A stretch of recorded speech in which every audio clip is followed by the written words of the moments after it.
सत श्री अकाल, मैं कीर्ति और आप देख रहे हैं जन संदेश टाइम्स।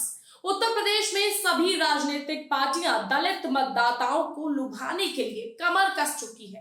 करीब 21% आबादी के साथ देश दूसरे सबसे बड़े दलित वोट बैंक वाले सूबे में 18 सीटें शेड्यूल कास्ट के लिए सुरक्षित है। यह आंकड़ा बीजेपी के मिशन 80 के लिए काफी अहम है। यही वजह है कि बिहार की राजनीति में लगभग हाशिए पर पहुंच गए चिराग पासवान अब यूपी की राजनीति में सक्रिय नजर आ रहे हैं और एनडीए के हनुमान बनकर अपनी भूमिका में उतर भी चुके हैं। देश के सबसे ज्यादा लोकसभा सीटों वाले राज्य यूपी में दलित वोटर बसपा का कोर वोटर रहा है। जी हाँ, बसपा का कोर वोटर रहा है दलित वोटर। लेकिन बसपा के कमजोर पड़ने के साथ ही सभी पार्टियां दलित वोट बैंक पर सेंध लगाने की कोशिश कर रही है, दलित वोटर को अपने साथ जोड़ने में लगी है। समाजवादी पार्टी ने हाल ही में घोसी विधानसभा में हुए उपचुनाव के दौरान अपने पीडीए फॉर्मूले का टेस्ट भी किया। इससे पहले भी उन्होंने खतौली उपचुनाव के वक्त चंद्रशेखर आजाद के समर्थन से इस फॉर्मूले का प्रयोग किया था। बीजेपी ने पिछले कुछ समय से सूबे में गैर जाटव दलित वोटों को अपने साथ जोड़ने में सफलता हासिल की है और अब वो इस नंबर को बढ़ाना चाहती है। चिराग पासवान को एनडीए द्वारा उत्तर प्रदेश में सक्रिय करने के पीछे एक बड़ी रणनीति है। दरअसल मायावती और चंद्रशेखर आजाद दोनों ही जाटव समाज से आते हैं। ऐसे में चिराग पासवान के जरिए एनडीए गठबंधन यहाँ गैर जाटव दलित समाज को टारगेट कर रही है। बीजेपी की ओर से अखिलेश यादव के पीडीए फॉर्मूले की काट के तौर पर ये खास रणनीति अपनाई गई है। सपा को घोसी के चुनाव में दलित वोटर्स के जरिए मिली सफलता ने बीजेपी खेमे में टेंशन बढ़ा दी है। इसलिए बीजेपी अखिलेश यादव के पीडीए फॉर्मूले की काट चिराग के सहारे तलाश रही है। दरअसल यूपी में चिराग पासवान को सक्रिय करने की बीजेपी की रणनीति को एक और आंकड़े के जरिए समझा जा सकता है।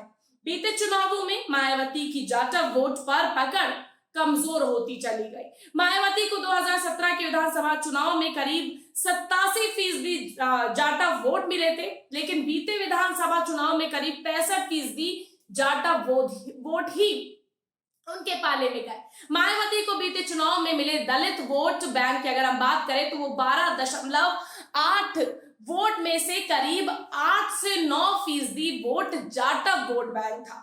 बीजेपी की रणनीति है कि बसपा का साथ छोड़कर आने वाले इस वोटर को समय रहते साधा जाए। उत्तर प्रदेश में करीब 55% दलित वोट जाटव बिरादरी से आते हैं और जो बसपा का कोर वोटर रहा है। बाकी के गैर जाटव वोटर को बीजेपी ने पिछले लोकसभा और विधानसभा चुनावों में अपनी ओर करने में सफलता हासिल की।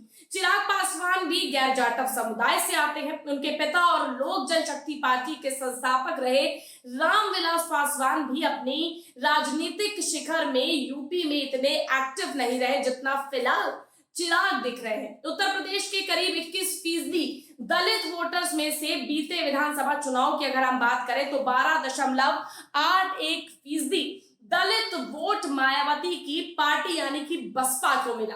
इसमें से जाटव वोट को बसपा के साथ से हटाना मुश्किल काम है। इसलिए गैर जाटव वोट में पासी, कोरी, वाल्मीकि, खटिक जैसी जातियों पर सभी दलों की नजर है। अब देखना ये होगा कि आने वाले चुनाव में बीजेपी ने जो रणनीति बनाई है उससे बीजेपी को कितना फायदा मिलता है।